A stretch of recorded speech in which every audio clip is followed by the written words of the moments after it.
Part 1. Midnight Patient. Maya was securing the last of the medication cabinets when headlights swept across the clinic windows, cutting through the December darkness. She glanced at the clock, nearly midnight, well past emergency hours. But the desperate honking outside made her grab her coat anyway. In rural Colorado, emergencies didn't follow schedules. The truck's engine was still running when she opened the door, and a tall man emerged carrying what appeared to be an enormous wolf in his arms. Maya's breath caught, not just from the frigid mountain air, but from the sight of the largest wolf she'd ever seen and the amber eyes that seemed far too intelligent for any wild animal. "I found him caught in a trap about 5 miles up the mountain," the man said, his voice steady despite the obvious weight of his burden. "He's lost some blood, but I think the damage is mostly to his left rear leg." Maya studied both the wolf and its rescuer. The animal should have been struggling, should have been terrified of human contact, but instead it lay calmly in the stranger's arms, occasionally meeting her gaze with those unsettling golden eyes. "Bring him into examination room 2, Maya said, leading the way through her clinic. "I'm Maya, by the way, and you are?" "Ethan," he replied, settling the wolf onto the examination table with surprising gentleness. "I work mountain rescue, so I know basic first aid, but this is beyond my expertise." As Maya began her examination, she noticed several things that didn't quite fit. The wolf was larger than any she'd encountered, its muscle structure more developed, and its response to her touch suggested an awareness that made her empathic abilities hum with confusion. She could sense intelligence, even what felt like gratitude radiating from the injured animal. "This is fascinating," Maya murmured, running her hands along the wolf's flank to check for additional injuries. "He's completely calm. Most wild animals would be fighting the examination table, especially with strangers handling them."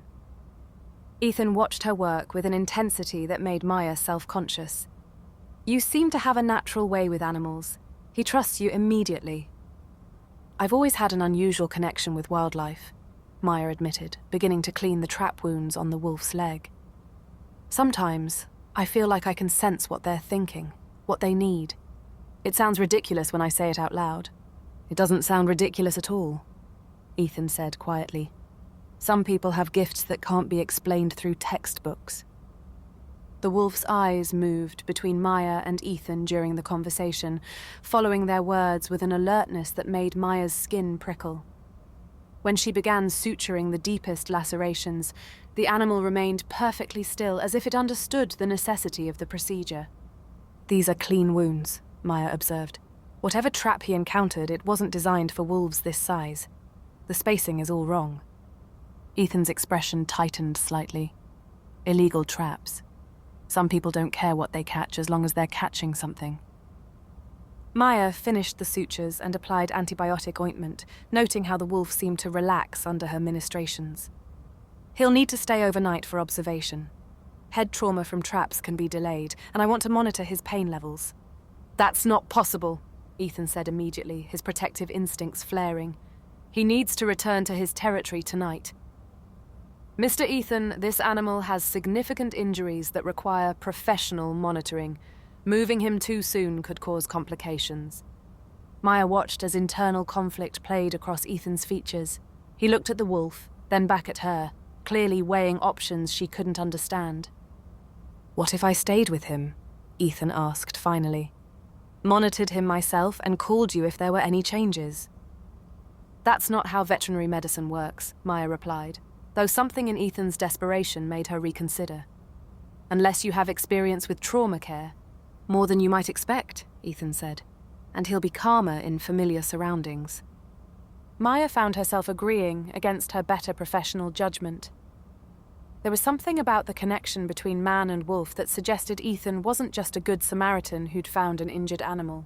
As Ethan carefully lifted the wolf from the examination table, Maya handed him a bag of medications and aftercare instructions.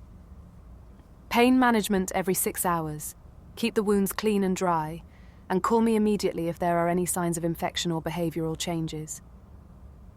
"Thank you," Ethan said, meeting her eyes directly. "This means more than you know." Watching them leave, Maya couldn't shake the feeling that she'd just encountered something far more complex than a routine wildlife rescue. The wolf's intelligent gaze and Ethan's protective intensity suggested mysteries she was only beginning to glimpse. Part 2. Unusual Patterns.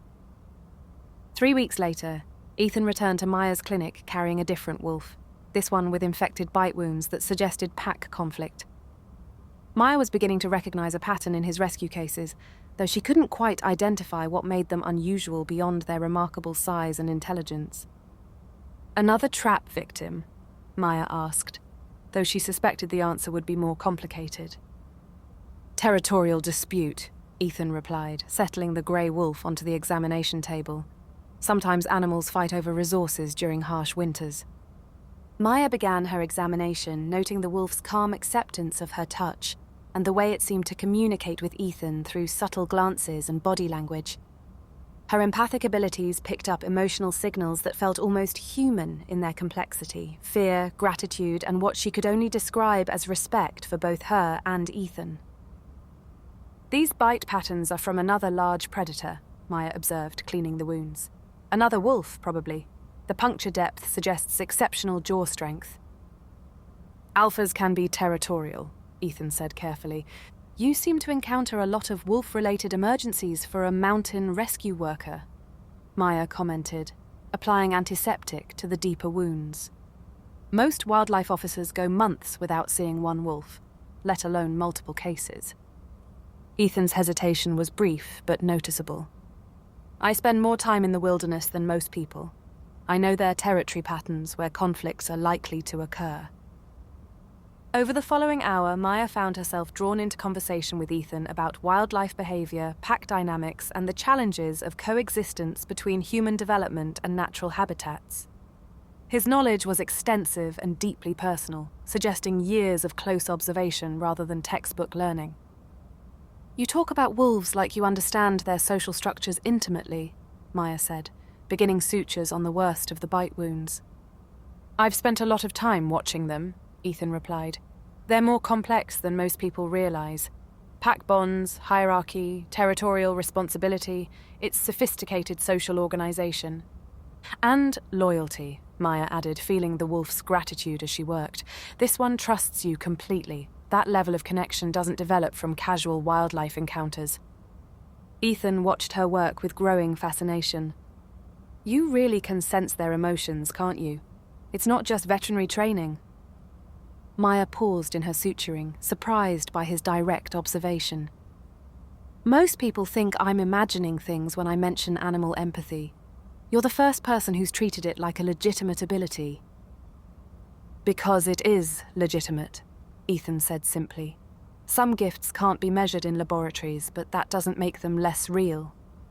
When Maya finished treating the wolf's wounds, Ethan lifted the animal with the same careful strength she'd observed during their first encounter. The wolf nuzzled against his shoulder briefly before settling in his arms, a gesture of affection that seemed remarkably human. "Ethan," Maya said as they reached the clinic door, "if you encounter more injured wolves, you can bring them here any time. I don't advertise wildlife rehabilitation, but I want to help." "That's generous of you," Ethan replied, his voice carrying more warmth than their brief acquaintance should warrant. "It's not generosity. It's recognition that you're protecting something important, even if I don't fully understand what that is." Their eyes met in the parking lot, and Maya felt the same inexplicable connection she'd experienced during their first meeting. Ethan seemed to struggle with words before settling on simple honesty.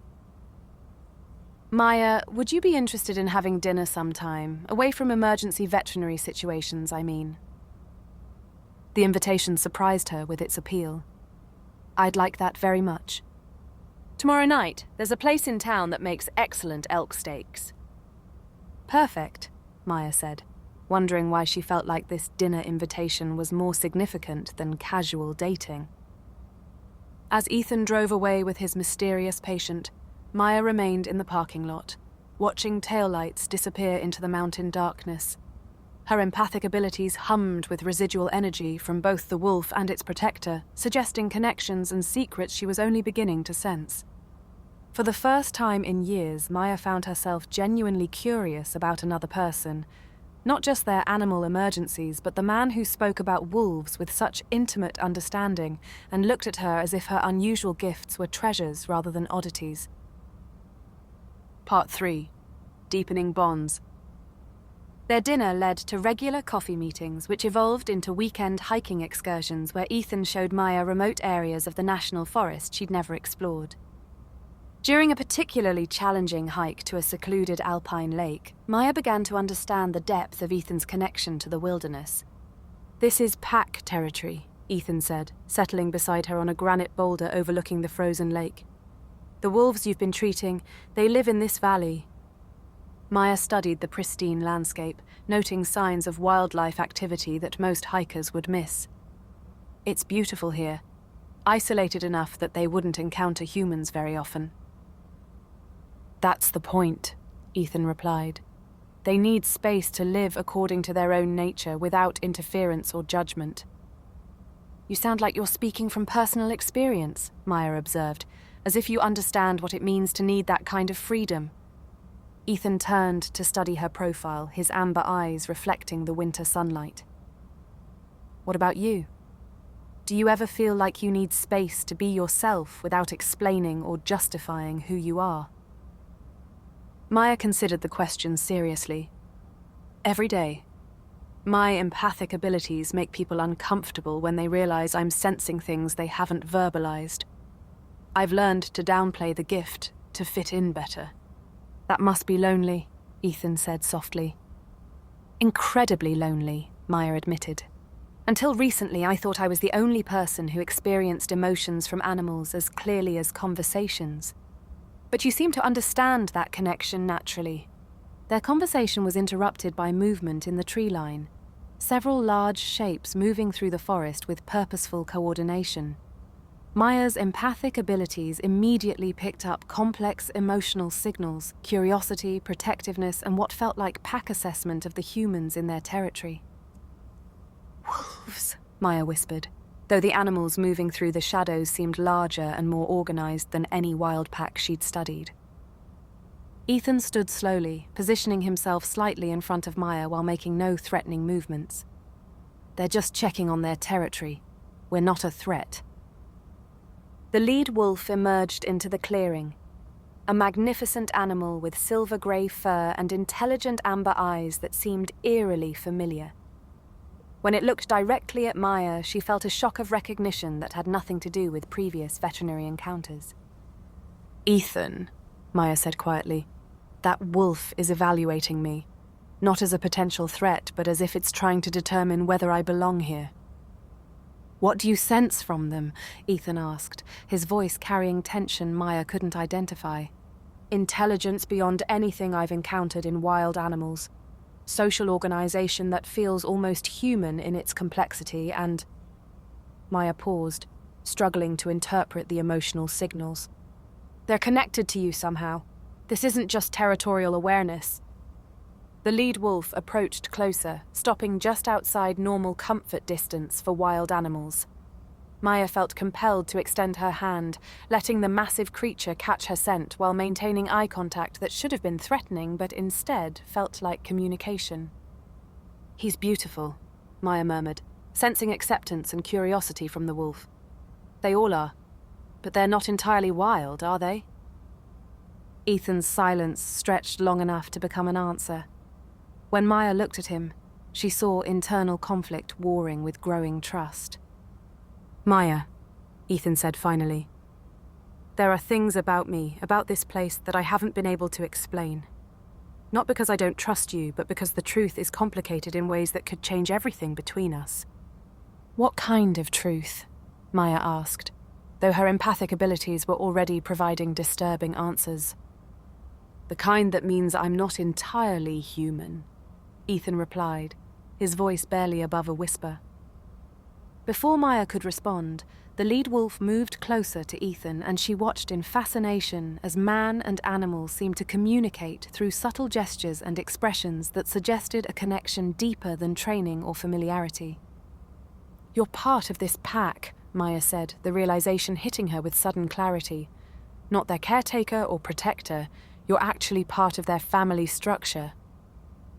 Ethan met her eyes with a mixture of fear and hope. Are you asking me to confirm something that sounds impossible?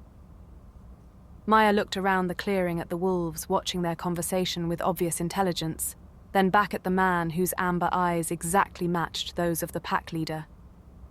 I'm asking you to trust me with the truth, Maya said, whatever that truth is. As if responding to her words, the lead wolf moved to stand beside Ethan, and Maya's empathic abilities suddenly made perfect sense of signals she'd been receiving for weeks. The emotional complexity, the human-like intelligence, the deep bonds that transcended normal animal relationships. You're werewolves, Maya said, surprising herself with how naturally the impossible words emerged. Ethan's expression showed relief mixed with terror. Are you going to run away now?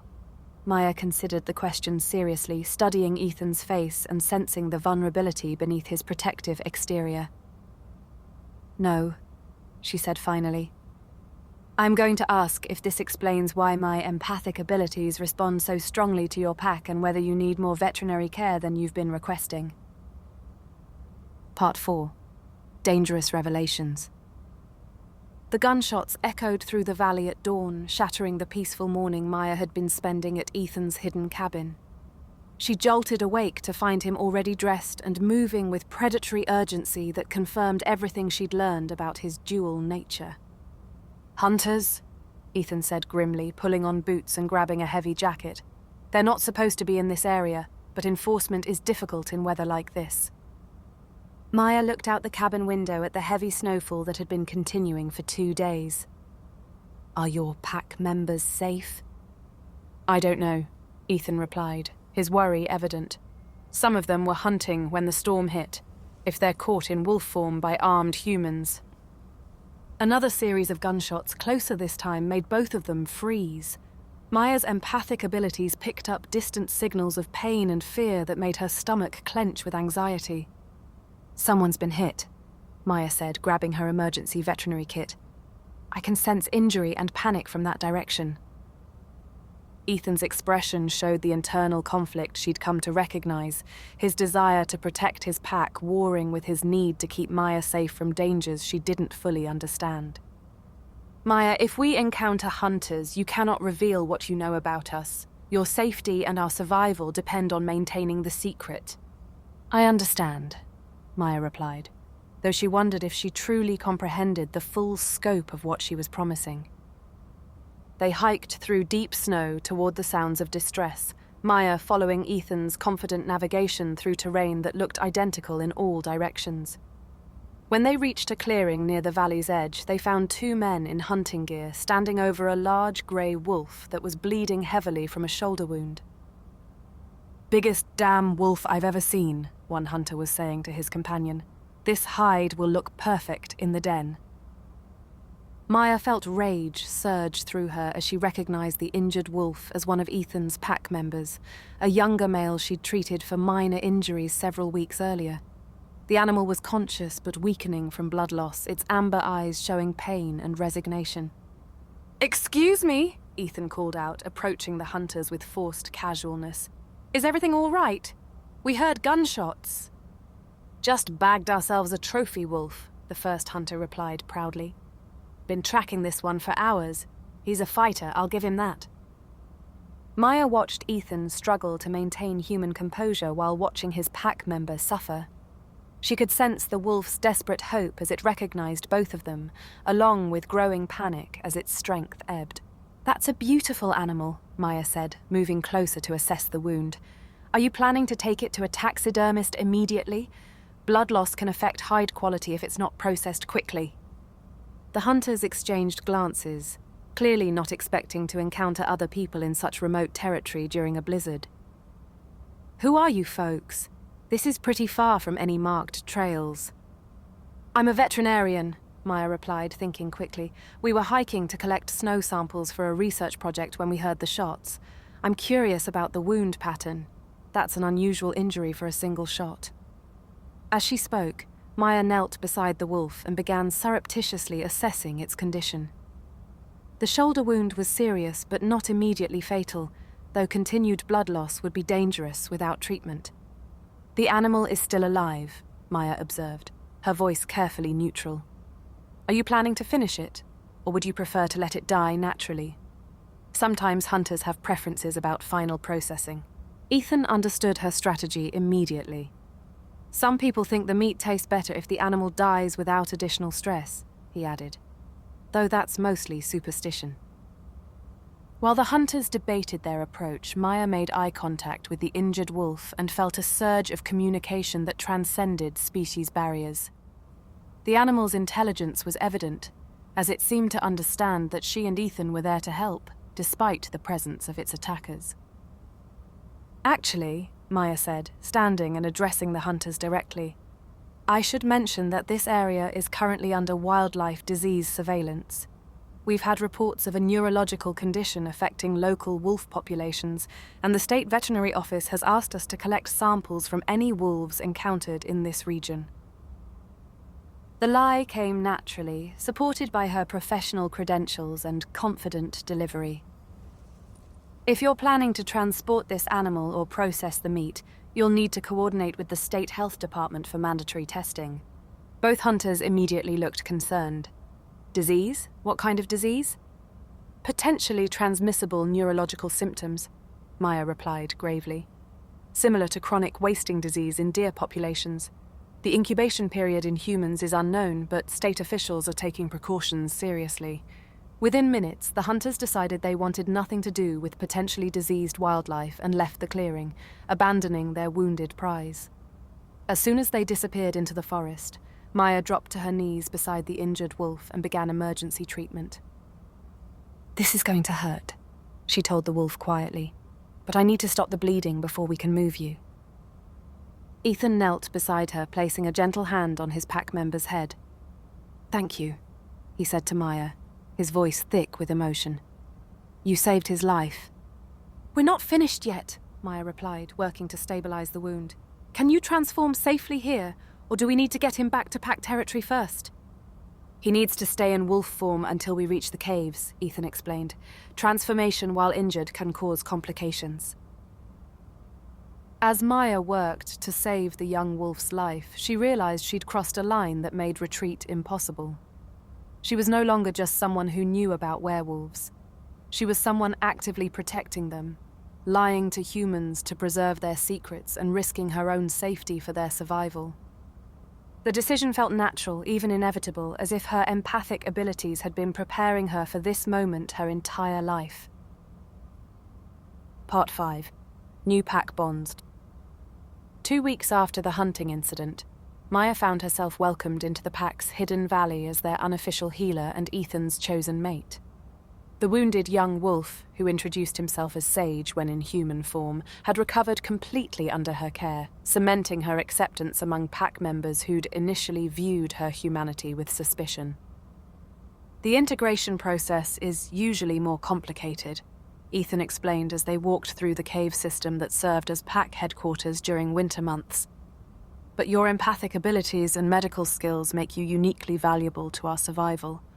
Maya paused at a natural amphitheater where several pack members in human form were gathered around a fire discussing territory management and winter hunting strategies. Do I have a formal role here, or am I simply your human girlfriend who happens to know your secret? You're whatever you choose to be, Ethan replied. Pack structure is flexible when it comes to valuable members. Your veterinary expertise fills a critical need we've had for decades. Luna, Ethan's younger sister and second in command, approached them with the directness Maya had learned to expect from werewolf communication styles. The Pack Council wants to discuss establishing permanent medical protocols, Luna said. Can you create sustainable systems for treating our injuries without relying on human veterinary facilities?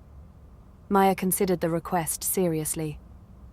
I can design mobile medical kits for emergency field treatment, and my clinic can serve as a treatment facility for cases that require advanced equipment. But I'd need to understand pack physiology better, how transformation affects healing, what medications are safe, how your enhanced metabolism changes dosing requirements. Those are exactly the questions we hoped you'd ask, Ethan said with obvious pride. Most humans would focus on the supernatural aspects instead of the practical medical considerations. Over the following days, Maya worked with pack members to develop comprehensive medical protocols that addressed both wolf and human form injuries. She learned about accelerated healing rates, transformation-related complications, and the unique challenges of treating patients who existed between two species. "This feels like purpose," Maya confided to Ethan during a quiet evening in his cabin.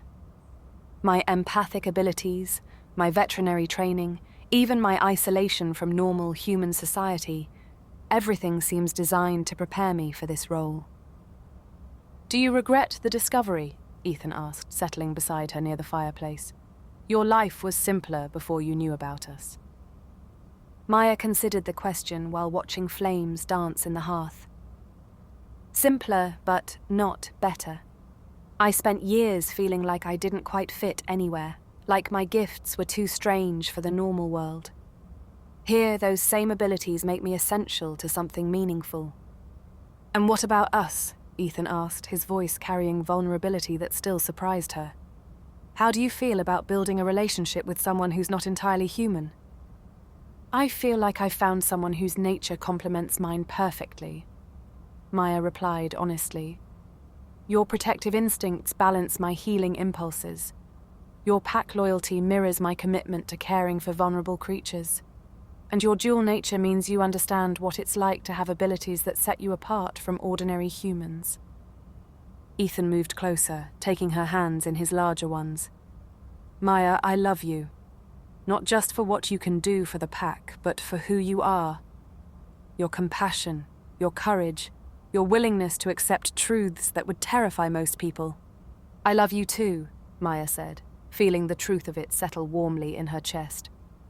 "All of you, the human side that thinks and plans and worries, and the wolf side that runs and hunts and protects. You're not divided between two natures, you're complete because of both." Their conversation was interrupted by Sage arriving with news of a pregnant pack member who was experiencing complications. Maya grabbed her medical kit without hesitation, following Ethan towards the deeper caves where pack families made their homes. "This is our life now," Ethan observed as they hurried through stone corridors lit by natural phosphorescence. Emergency medical calls, pack responsibilities, balancing human and wolf communities. "It's perfect," Maya replied, surprising herself with how much she meant it. "I've spent my entire career helping animals heal and thrive. Now I get to do the same thing for people I love in places where my unusual gifts are appreciated rather than hidden." As they reached the expectant mother's den, Maya felt the familiar hum of her empathic abilities engaging with another patient's needs. But now, instead of working alone with mysterious intuitions, she was part of a community that understood and valued her gifts. 6 months later, Maya had established herself as the pack's essential medical support while maintaining her human veterinary practice as cover for unusual cases. She and Ethan lived between two worlds, spending weekdays in town where she treated ordinary domestic animals and weekends in the mountains caring for pack members and their complex needs. "Do you ever miss purely human relationships?" Ethan asked during a spring evening as they sat outside his cabin watching stars emerge over the valley. "Never," Maya replied without hesitation. "I was never meant for purely human relationships. My empathy is too strong, my connection to animal nature too deep. With you in the pack, I don't have to pretend to be normal or apologize for being different." "Good," Ethan said, pulling her closer against his side. "Because we're planning to keep you forever." Maya smiled, sensing the contentment and belonging that radiated from both Ethan and the pack members scattered throughout their hidden valley. For the first time in her life, her unusual gifts had found their perfect purpose, and her heart had found its perfect match in someone whose dual nature mirrored her own complex relationship with the natural world. She was exactly where she belonged, bridging the gap between human and wild, healing and protecting the creatures she loved, building a life that honored both her medical training and her supernatural intuition.